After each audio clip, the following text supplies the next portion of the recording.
Okay, John, so what we have here is your variable speed motor. It is a variable speed motor. The strap probably does confirm correctly the part number of this unit.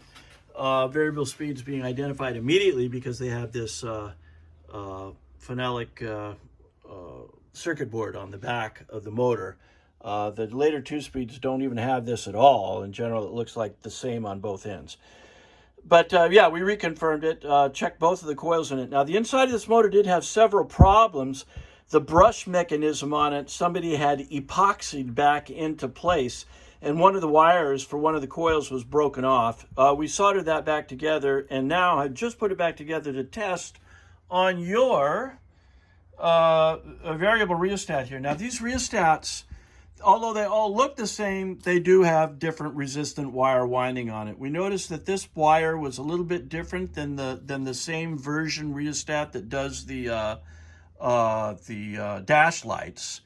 And we measured it, and sure enough, it's 0 to about 60 ohms. Now, ideally, it should be 0 to 75 ohms, but one of the wires was broken off. We had to unwrap it a little bit and connect it back on. So it's not totally correct in resistance, but it is close enough to do the following. All right. So that's slow. Can you hear it? Wait, maybe you can hear it.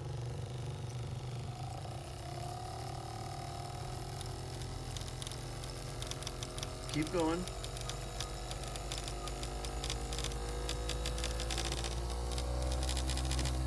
So even though the unit does not have the total resistance value necessary, it certainly does vary the wiper speed motor. So it's probably good enough.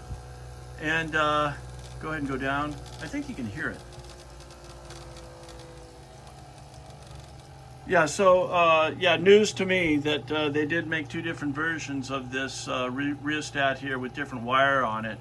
And this one is about 0 to 60 ohms, and it is varying the speed. So now this motor has another problem in it, that the thrust is not set up properly on the armature, because you can hear it knocking. We're gonna have to investigate that. But once we have that ironed out, it looks like this motor is gonna be a go. We just need to modify the combination switch. Where's that switch? Is that? Oh, it's up in the box. Oh, it's up in the box, and paint the cowling on it, and we'll get this thing rolling. So thank you very much.